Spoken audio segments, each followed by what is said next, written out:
सूबे में शराब तस्करी को रोकने के लिए बिहार सरकार की ओर से कई हथकंडे अपनाए जा रहे हैं। पुलिस प्रशासन इस पर विशेष पहल करते हुए कई निगरानी टीम को कार्य सौंप दी है। फिर भी अवैध रूप से शराब की तस्करी करने वाले बाज नहीं आ रहे। ताजा मामला भागलपुर नवगछिया के भवानीपुर थाना क्षेत्र का है। भागलपुर नवगछिया के भवानीपुर थाना क्षेत्र में पुलिस ने गुप्त सूचना के आधार पर एक कार से भारी मात्रा में विदेशी शराब बरामद किया है। पुलिस अधीक्षक नवगछिया सुशांत कुमार सरोज को गुप्त सूचना मिली थी कि भवानीपुर होते हुए शराब की बड़ी खेप खगड़िया की ओर जा रही है, जिसको लेकर भवानीपुर पुलिस के द्वारा NH 31 पर वाहन जांच अभियान चलाया गया। इस दौरान एक कार का ड्राइवर गाड़ी को सड़क किनारे खड़ा होकर वहां से फरार हो गया। वहीं पुलिस ने जब कार की तलाशी ली तो उसमें भारी संख्या में शराब की बोतल मिली। वहीं पुलिस अब शराब माफियाओं और वाहन मालिक का पता करने में लगी हुई है। जिला कांग्रेस इंटक ने कचहरी चौक पर मोदी सरकार को 9 साल पूरा होने पर बैनर एवं पोस्टर के माध्यम से कांग्रेस इंटक के प्रदेश अध्यक्ष ओम प्रकाश उपाध्याय के नेतृत्व में जिला अध्यक्ष एवं पार्टी के पदाधिकारियों ने अनेकों सवाल पूछकर मोदी सरकार के झूठों का पर्दाफाश किया। प्रदेश अध्यक्ष ओम प्रकाश उपाध्याय ने मोदी सरकार पर आरोप लगाते हुए कहा, मोदी जी मुंगेरी लाल के हसीन सपने दिखाने वाले जादूगर हैं। वो झूठ बोलने में कंजूसी नहीं करते हैं। पिछले 9 वर्षों में मोदी सरकार ने देश की जनता को भड़काया और सताया। इन्होंने जितने वादे किए वो काल्पनिक थे। कार्यक्रम में कार्यकारी अध्यक्ष अभिषेक कुमार, महासचिव पिंटू कुमार, मुकेश यादव, सिद्धार्थ शर्मा, प्रभाकर, गोपाल कर्मकार, कुंदन कुमार, प्रखंड अध्यक्ष रविंद्रनाथ यादव, समाज सेवी मृत्युंजय कुमार, सिकंदर चौधरी, मंटू यादव, कामेश्वर मंडल, प्रदेश प्रतिनिधि अभिषेक कुमार चौबे आदि दर्जनों कांग्रेस कार्यकर्ता मौजूद थे। साथियों, जैसा कि हम सभी आज जानते हैं कि 26 मई 2023 को केंद्र के नरेंद्र मोदी जी की सरकार ने अपना 9 वर्ष का कार्यकाल पूरा किया। आज भारतीय राष्ट्रीय मजदूर कांग्रेस इंटक केंद्र के नरेंद्र मोदी जी के 9 साल के पूरा होने पर पूरे कांग्रेस पार्टी नरेंद्र मोदी जी की सरकार की विफलताओं को, उनके झूठ को आज पूरी तरह से पर्दाफाश करने का निर्णय लिया। और आज हम लोग इस भागलपुर के कचहरी चौक पर देश के प्रधानमंत्री नरेंद्र मोदी जी के झूठों का, महाझूठों के सरदार का आज हम लोग पर्दाफाश करने वाले हैं।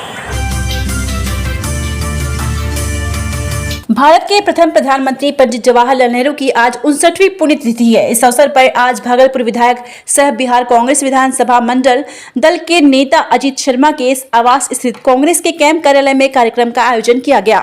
वहीं कार्यक्रम के दौरान भागलपुर विधायक अजीत शर्मा के साथ साथ भागलपुर जिला के कांग्रेसियों ने भी पंडित नेहरू के चित्र पर पुष्प अर्पित कर श्रद्धांजलि अर्पित की। मौके पर बड़ी संख्या में कांग्रेस कार्यकर्ता भी मौजूद थे। कार्यक्रम को संबोधित करते हुए विधायक अजीत शर्मा ने कहा कि देश के पहले प्रधानमंत्री पंडित जवाहरलाल नेहरू दूरदृष्टि वाले प्रधानमंत्री थे। जब उन्होंने देश की बागडोर संभाली थी उस समय देश के सामने कई तरह की चुनौतियां थी, लेकिन जिसका सामना करते हुए उन्होंने देश को प्रगति के पथ पर अग्रसर किया। 27 मई 1964 को नेहरू जी सदा के लिए दुनिया को छोड़कर चले गए थे।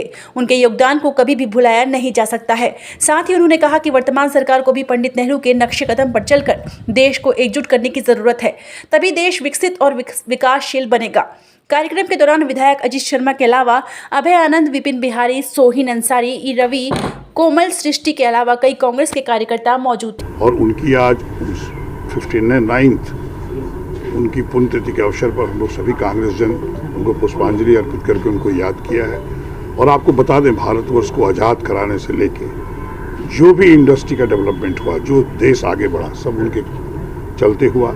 इसलिए मैं चाहूँगा कि हम लोग उनके चले हुए रास्ते, बताए हुए रास्ते पर हम लोग देश को एकजुट रखते हुए, और वो धर्मनिरपेक्षता पर विश्वास रखते थे, उस पर हम लोग चलते रहें। और जो आज सरकार भी वर्तमान में केंद्र में है, मैं उनसे भी आग्रह करूँगा कि आप पंडित जवाहरलाल नेहरू को याद कीजिए। उनके बताए हुए रास्ते, उन्होंने जो देश के लिए जो कुर्बानियाँ दी, देश को जो आगे बढ़ाने, आज़ाद करा के जो आगे बढ़ाने का काम किया, आप भी उन रास्तों पर चल के देश को एकजुट रख के, हिंदू मुस्लिम सभी जाति सभी समुदाय के लोगों को एकजुट रख के देश को आगे बढ़ाने का काम करें।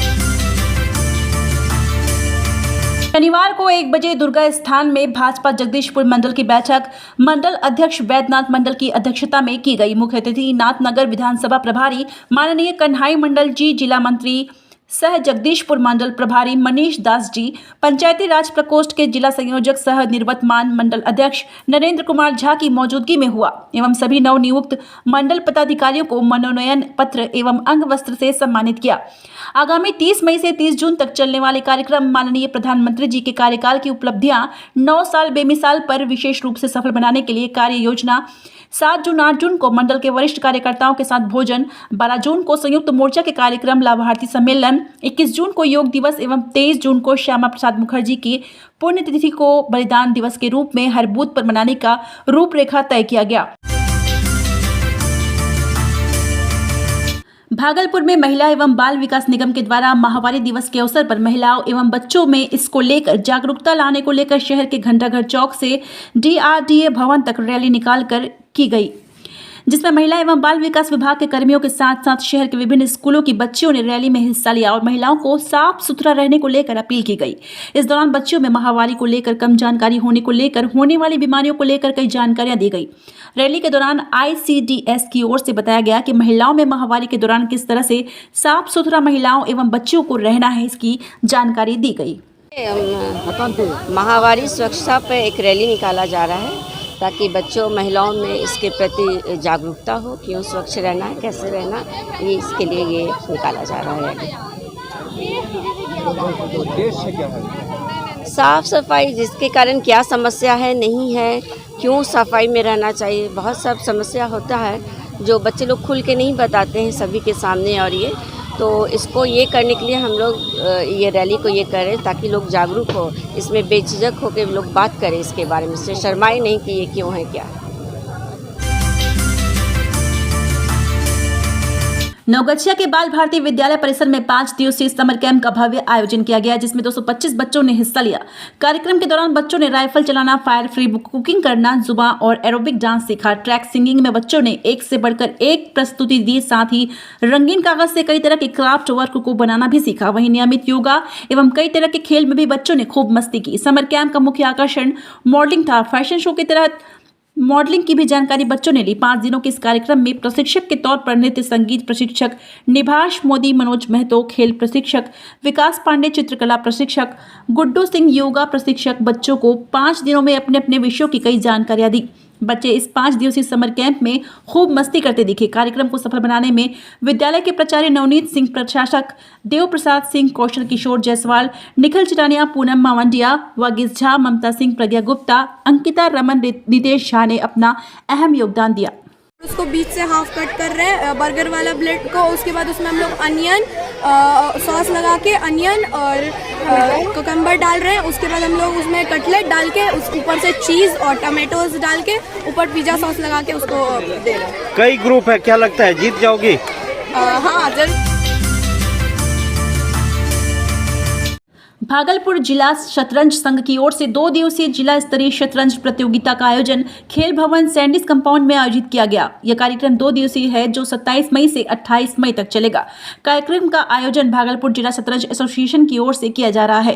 कार्यक्रम में BDCA के ट्रेजरर कुणाल कुमार राय, महासचिव पिंकी बनर्जी और सचिव अजय कुमार मिश्रा मौजूद थे। वहीं कार्यक्रम में मुख्य अतिथि के रूप में भागलपुर के उप मेयर डॉक्टर सलाउद्दीन अहसन ने बच्चों का उत्साहवर्धन करते हुए कार्यक्रम का उद्घाटन किया।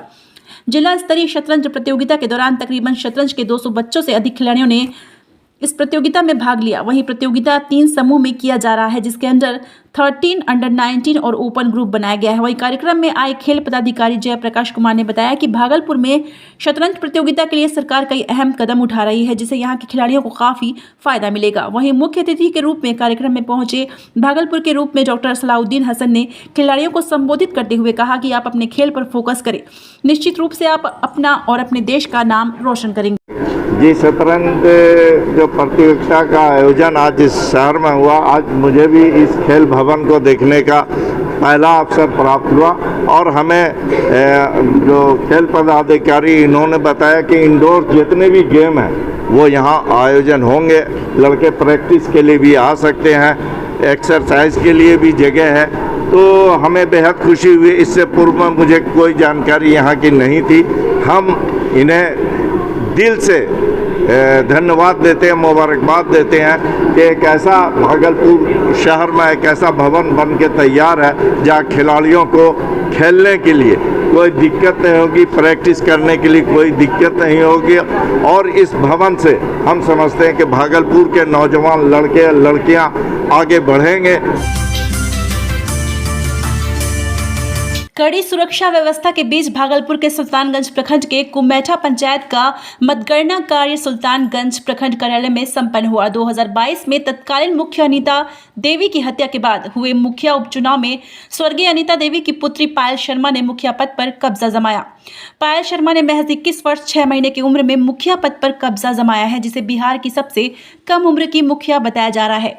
पायल शर्मा ने अपने निकटतम प्रतिद्वंदी सरोज चौधरी को 193 मतों से पराजित कर मुखिया पद पर कब्जा जमाया है। हम आपको बता दें कि सुल्तानगंज प्रखंड के कुमेठा पंचायत में हुए मुखिया उपचुनाव में कुल 8,160 मतदाताओं में कुल 3,934 लोगों ने अपने मताधिकार का प्रयोग किया था, जिसमें पायल शर्मा को 2,033 मत और उनके प्रतिद्वंदी सरोज चौधरी को 1,840 मत प्राप्त हुए और पायल शर्मा ने 193 मतों से मुखिया पद पर कब्जा जमाया।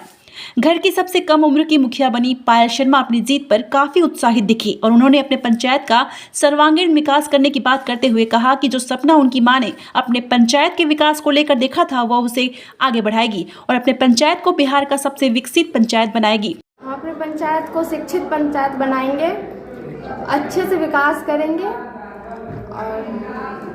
और है इतना बिहार का सबसे अच्छा पंचायत बनाएंगे, आदर्श पंचायत बनाएंगे। और जो माँ ने सपना देखा था उसको किसने?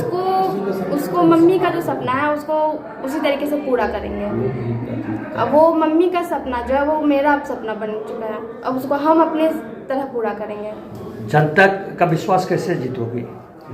जनता का विश्वास तो मैं ऐसे ही जीत लिया और वो मेरे साथ है, तब तो आज हम इस पद पे हैं। तो उनका जो सपना है, जो मेरा पंचायत के जो लोगों का सपना है, वो मेरा भी सपना है, उसको हम विकास तक पहुंचाएंगे। भागलपुर नगर निगम के इतिहास में पहली बार अब जनता की परेशानियों को लेकर जनता दरबार का आयोजन किया जा रहा है। ये जनता दरबार हर महीने के पहले और अंतिम मंगलवार को निगम परिसर में लगेगा। इस जनता दरबार में नगर निगम के सभी विभागों के कर्मी मौजूद रहेंगे। जनता दरबार प्रत्येक महीने के पहले और अंतिम मंगलवार को दिन के 12 बजे से प्रारंभ होगा। गौरतलब हो कि इस बार जनता के द्वारा चुनी गई मेयर उप मेयर की नई टीम शहर को नए रूप व नए स्वरूप में ढालने की कवायद कर रही है। वहीं इसको लेकर आज नगर निगम प्रशाल में एक प्रेस वार्ता का आयोजन किया गया, जिसमें मेयर डॉक्टर वसुंधरा लाल और उप मेयर डॉक्टर सलाउद्दीन अहसन मौजूद थे। प्रेस वार्ता के दौरान भागलपुर के मेयर डॉक्टर वसुंधरा लाल ने कहा कि हम लोगों का कार्यकाल अभी 5 महीने भी ठीक से पूरा नहीं हुआ है, लेकिन हम लोगों ने शहर को सुचारू रूप से चलाने के लिए एक नई रणनीति बनाई है। भागलपुर में ग्रेजुएट दीदी की पाठशाला की संचालिका का नाम अनायसा बिहारी है। यह मूल रूप से बांका जिले के ककवारा गांव की रहने वाली है। उनके पिता उमेश सिंह का एक व्यापारी है। अनायसा भाई के साथ अपनी पढ़ाई के सिलसिले में सालों से भागलपुर में रह रही है। वह तिलका मांझी भागलपुर विश्वविद्यालय से ग्रेजुएशन के बाद सिविल सर्विसेज की तैयारी कर रही हैं। अचानक उनके मन में आया कि स्लम्स के बच्चों को पढ़ाया जाए और वो अपनी ग्रेजुएट दीदी की पाठशाला की शुरुआत कर दी। हालांकि पहले तो बहुत कम बच्चे आते थे, लेकिन अब काफी संख्या में स्लम्स के बच्चे यहाँ मुफ्त में शिक्षा ग्रहण करने आने लगे हैं।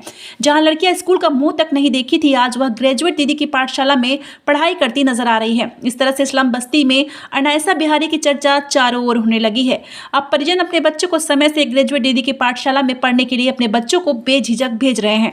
इतना ही नहीं, अनायसा दीदी मुफ्त में शिक्षा का अलख तो जगा ही रही है, साथ ही अपने बच्चों को निःशुल्क किताब, कॉपी, पेंसिल, बैग भी अपने पैसों से खरीद कर दे रही है। जिन बच्चों ने स्कूल का मुंह तक नहीं देखा था, वो बच्चे अब ग्रेजुएट दीदी की पाठशाला में पढ़ाई कर डॉक्टर, इंजीनियर, साइंटिस्ट और पुलिस वाले बनना चाहते हैं। एक्चुअली मैं अक्सर यहाँ पे पूजा करने आती रहती हूँ। फिर मैंने मई के महीने में 3 मई को मैं कार ली थी, तो उसी का पूजा करने यहाँ पे बाबा भूतनाथ के दर्शन करने आई थी यहाँ पे। उसके बाद मैंने यहाँ पे डिस्ट्रीब्यूट किया था मिठाई सब लोगों के बीच में। तो फिर उन्हीं में से एक आंटी थी, वो बोली ना आपको बहुत दुआ मिलेगा बेटा।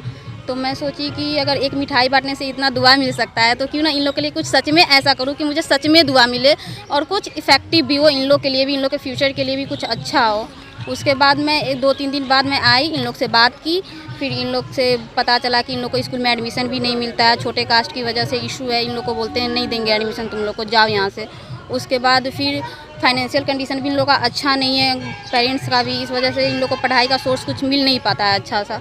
तो मैं सोची क्यों ना मैं ही इन लोग को कुछ पढ़ा दूँ, कुछ इससे मोटिवेशन मिल जाएगा, इन लोगों को कुछ काम भी आएगा इन फ्यूचर, क्योंकि अभी इन लोग इतने बड़े बड़े हो गए ना, इन लोग को स्कूल में भी एडमिशन इस तरीके से नहीं मिल सकता है, कुछ भी नॉलेज नहीं है इन लोग को। तो मैं इसी वजह से मैं इन लोग को पढ़ाना स्टार्ट की। मैं आई, फिर बात की, मैं बोली कि मैं कल से आऊँगी, आप लोग प्लीज़ रहिएगा। फिर ये लोग कुछ बच्चे यहाँ के आसपास के थे वो फिर आने लगे। फिर धीरे धीरे मंदिर में भी बहुत सारे बच्चे लोग आते जाते रहते थे घूमने फिरने के लिए। फिर उन्होंने भी देखा कि मैं यहाँ आती हूँ पढ़ाने के लिए। फिर उन लोगों ने मुझसे पूछा कि मैं आ सकता हूँ, तो मैंने बोला बिल्कुल आइए आप।